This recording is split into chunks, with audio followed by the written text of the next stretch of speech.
এক্সামিনেশনটা দেখাচ্ছি, শুধু একদম জাস্ট এক্সামিনেশন, ঠিক আছে? ডায়াগনোসিস দেব না। স্ক্রিনিং অ্যাটেন্ডেন্ট, হ্যাঁ এখানে স্যার স্ক্রিনিং মানে এখানে স্ক্রিন বাবুকে মানে আসল দরকার নাই, মেল অ্যাটেন্ডেন্ট দরকার নাই, আমরা তো আছি।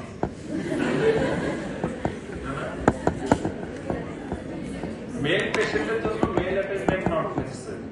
হার্নিয়াতেও লাগবে, হার্নিয়ার ক্ষেত্রে লাগবে না। স্ক্রিনিং স্ক্রিন তো লাগবে। প্রাইভেট পার্ট হলে any private part you have to use screen, any private part you have to use screen, either male or female. But in case of female patient, if I want to examine the female patient, definitely একজন female attendant is needed, definitely. আর যদি আমাদের সাথে ধরো female একজন teacher আছে, তাই না, তখন তুমি বলবা যে স্যার আমার ফিমেল অ্যাটেন্ডেন্ট ম্যাডাম আছে, সাফিসিয়েন্ট। তুমি যদি ফিমেল পেশেন্ট থাকো, মেল পেশেন্ট এক্সামিনেশন করতে চাও, সেখানে তো আমরা আছি, এটার জন্য দরকার নেই।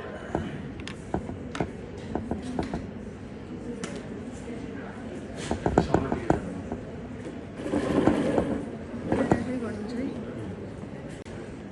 এই পেশেন্টের কি করবা? বলবে যে examine the back of the patient, তাই তো? Examine the back of the patient. Back of the পেশেন্টে যখন তুমি গেলে, তখন এখানে তাকে জিজ্ঞেস করবো হোয়াট ইজ ইওর প্রবলেম। সে বলবে যে আমার এখানে একটা সোয়েলিং আছে। এই সোয়েলিং এর সাথে তুমি একে দেখে তোমার কাছে কি মনে হয়, যখন এই সোয়েলিংটা দেখলে তখন কিছু ডিফারেনশিয়াল ডায়াগনোসিস মাথায় নিয়ে নিতে হবে যে এই প্রবলেমগুলো হতে পারে। তখন বাকি যে প্রশ্নগুলো আছে সেই সব প্রশ্নগুলো তুমি জিজ্ঞেস করে ফেলেছো, জিজ্ঞেস করা শেষ। ইনস্পেকশন খুব ভালো করে দেখলাম, সাইজ, শেপ, সাইট, তাই না, ওভারলাইং স্কিন, কোন স্কিনের কোনো প্রবলেম আছে কিনা, স্কার মার্ক, পিগমেন্টেশন, ডিপিগমেন্টেশন, পান্টাম, তাই না, কোনো ভিজিবল পেরিস্টালসিস, সরি পালসেশন, এগুলো কিছু আছে কিনা সব কিছু দেখলাম যে কোনো কিছুই নাই, everything is fine. Then go for palpation. Palpation এর সাইডটা কি হলো? এটা side important, anatomical structure, anatomical সাইডটা তোমাকে মেনশন করতে হবে। প্রিফারেবলি বনি প্রমিনেন্স, যদি কোনো বনি প্রমিনেন্স থাকে সেই রিলেটেড কথাটা বললে আমরা পছন্দ করি, ঠিক আছে? তাহলে প্রথমে টেম্পারেচার, তাই তো? টেম্পারেচার দেখবো কি দিয়ে? ডরসাল সারফেস দিয়ে, not ventral surface. Temperature normal বা অ্যাবনরমাল, যাই কিছু হোক। Tenderness, over the swelling, look at the face. Tenderness, ঠিক আছে? টেন্ডার নট টেন্ডার কিছু একটা হলো। এরপরে কি করব? দেখো সারফেসটা দেখো সুন্দর করে, তুমি জাস্ট এরকম করে হাত দিয়ে বলবো যে সারফেস স্মুথ। তুমি যদি বলে যাও সমস্যা নেই, সারফেস স্মুথ বা রেগুলেটেড, যেটা পাচ্ছ তুমি, ঠিক আছে? সারফেস দেখার পরে তুমি মার্জিন, এইটা দিয়ে তুমি মার্জিনটা দেখে নাও, মার্জিন, ঠিক আছে? মার্জিনটা ওয়েল ডিফাইন্ড, ইল ডিফাইন্ড, তোমার সেটা মনে হয় তুমি সেটা বলবা, মার্জিন, ঠিক আছে? কনসিস্টেন্সি কেমন? কনসিস্টেন্সিটা তোমার কাছে কেমন মনে হচ্ছে? ফার্ম, সফট কিছু একটা মনে হচ্ছে। কনসিস্টেন্সি দেখার পরে কি করলাম? কম্প্রেসিবিলিটি টেস্ট, তাই না? Compressibility test, just over the swelling press করো, usually 30 seconds, but in case of examination 10 seconds is sufficient. এটা দিলে কি হবে? প্রেস করলে যে সোয়েলিং ছিল সেটা ডিসঅ্যাপিয়ার হওয়ার কথা, আমি হাতটা তুলে দেখবো যে ডিসঅ্যাপিয়ার হয়েছে কিনা। যদি ডিসঅ্যাপিয়ার না হয় তাহলে নন কম্প্রেসেবল, ডিসঅ্যাপিয়ার হয় তাহলে কম্প্রেসেবল, এবং এটা স্পন্টেনিয়াসলি আবার কয়েক সেকেন্ডের মধ্যে ফিরে আসবে, ঠিক আছে? Just over the swelling compress করো, কম্প্রেস করে ধরে রাখো, হাতটা জেন্টলি তুলে দাও। কি হলো? কোন চেঞ্জ আছে? তাহলে নন কম্প্রেসেবল। অনেক এক্সামিনার পছন্দ করে এই যে আমি ধরেছি এটা এরকম ধরে এটা হাতের মধ্যে নিয়ে আসা, তাহলে কি হবে? পুরোটাই রিডিউস করে দেবে। স্কিনটা যেখানে প্রেসার দেই জাস্ট এখানে চলে আসবে, ঠিক আছে? তাহলে এই কম্প্রেসেবল হয়, এটা স্কিনের টোটালটা ফিঙ্গার টিপের মধ্যে চলে আসবে। যদি কম্প্রেসেবল না হয় আসবে না। কেন যাবে? যে কালকে পড়িয়েছিলাম বোধহয় 5th ইয়ারে কালকে পড়ালাম, হেমন্ত যেমন পড়িয়েছি ওটা। এখানে দুই ফিডিং ভেসেলস আছে, তাই না? দুটো ফিডিং ভেসেলস থাকে, সেই ফিডিং ভেসেলস দিয়ে ব্লাড গুলো চলে যায়, তাই তো? This is হেমানজিওমা। হেমানজিওমাতে কি থাকে? ফিডিং ভেসেলস থাকে, তাই না? যখন আমরা কম্প্রেস করব, কম্প্রেস করলে চাপ প্রেসার দিলে ব্লাড গুলো এই ফিডিং ভেসেলস দিয়ে চলে যাবে। চলে গেলে এটা ডিসঅ্যাপিয়ার করবে। আবার যখন আমি প্রেসারটা উইথড্র করব, ব্লাড গুলো আবার রিফিল করব। যখন রিফিল করব তখন রিঅ্যাপিয়ার হবে। দিস ইজ দা মেকানিজম, তাই তো? তাহলে আমি এখানে প্রেস করব, প্রেস করলে কম্প্রেস হলো বা হলো না, আমি ধরে নিলাম কম্প্রেস হয়েছে, চলে আসলাম। তাহলে আবার এটা ফিরে আসলো। That is compressible. Difference between compressible and reducible জানো কি? ওকে। হেমানজিওমা আছে, হেমানজিওমাতে বললো যে একজনে বলবে যে আমার তো ক্লিনিক্যালি দিস ইজ হেমানজিওমা মনে হচ্ছে, এটা কম্প্রেসেবল টেস্ট মেবি নেগেটিভ হতে পারে। কেন হতে পারে? Thrombus form. এই যে ব্লাড ভেসেলস ফিডিং ভেসেল যেটা আছে, এটার মধ্যে যদি কোনো কারণে থ্রম্বোসিস হয়, তাহলে তুমি যদি কম্প্রেস করো, এখানে ব্লাড কে যেতে পারবে না। তাহলে ভালো করলে অনেক সময় জিজ্ঞেস করা হয় যে compressible test negative but this is hemangioma, is it possible? Yes, possible. If there is thrombosis in the feeding vessels, then compressible test will be negative in case of hemangioma. Okay, তারপর sleeping সাইনটা খুব important. Sleeping সাইনটা আমরা যে বারবার ছবি এঁকে দেখিয়েছি, তোমরা ভালোভাবে এটা দেখো। আমি একটা দাগ দিলাম, ঠিক আছে?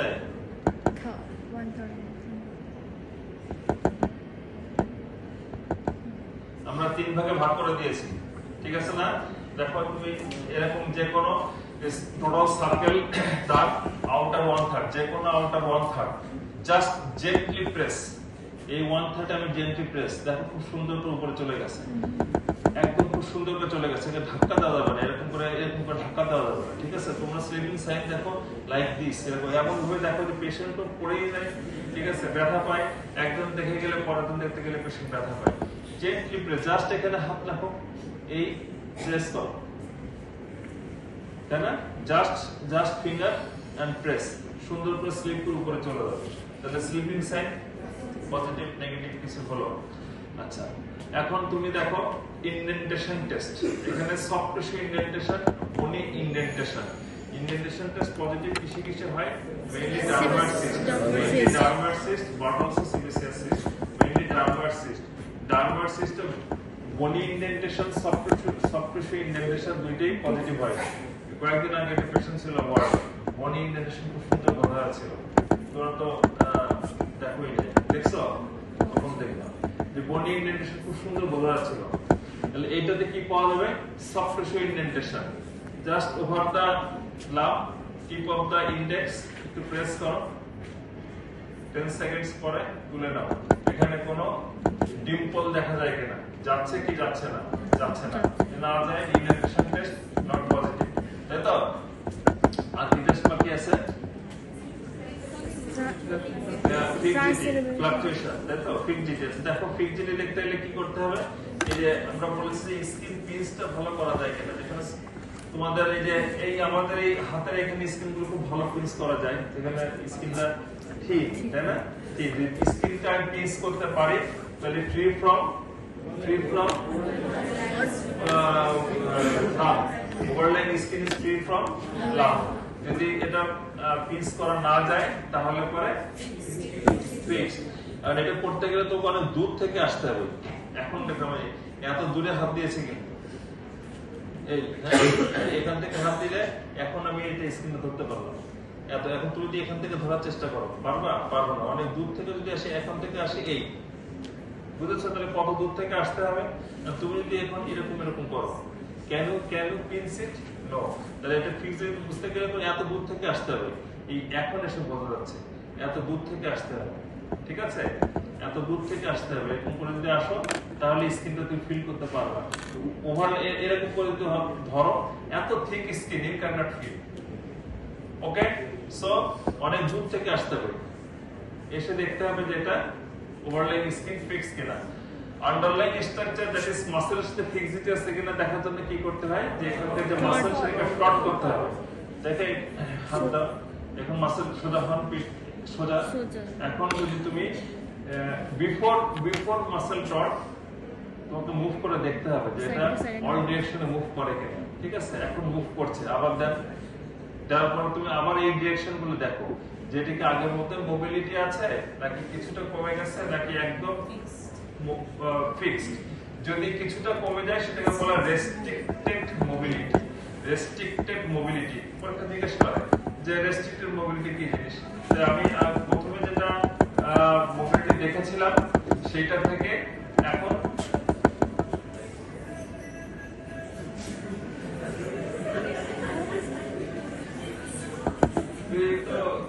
গান শোনাচ্ছিস এখন।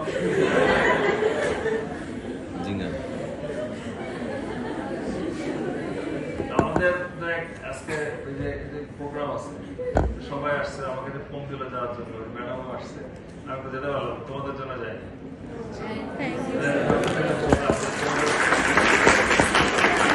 তোমাদের সাথে এই ক্লাস নিব বলে আমি কিন্তু অ্যাটেন্ড করিনি, আর তুই যদি এখন গান শোনা মোবিলিটিতে কি হবে, যদি আমরা আগে দেখবো যে এটা মুভ করে কিনা। যদি মুভ করে তাহলে মোবাইল, যদি কিছুটা মোবিলিটি কমে যায় সেটাকে বলবো রেস্ট্রিক্টেড মোবিলিটি, আর হচ্ছে ফিক্সড। তাহলে this is not restricted mobile, this is not fixed. Okay, এখন এই যে মাসেলটাকে কিন্তু টর্ক করতেই হবে, যে কোনো জায়গায় সোয়েলিং থাকুক, যে কোনো জায়গায় সোয়েলিং থাকুক, ওভার দা যে গ্রুপ অফ মাসেল, সেই গ্রুপ অফ মাসেলকে তোমাকে টর্ক করতে হবে এগেইনস্ট দ্য রেজিস্ট্যান্স। এটা ইউজুয়ালি কি হয়, টর্ক করার নিয়ম হচ্ছে এগেইনস্ট দ্য রেজিস্ট্যান্স। আচ্ছা, আর কি টেস্ট বাকি আছে? Fluctuation test.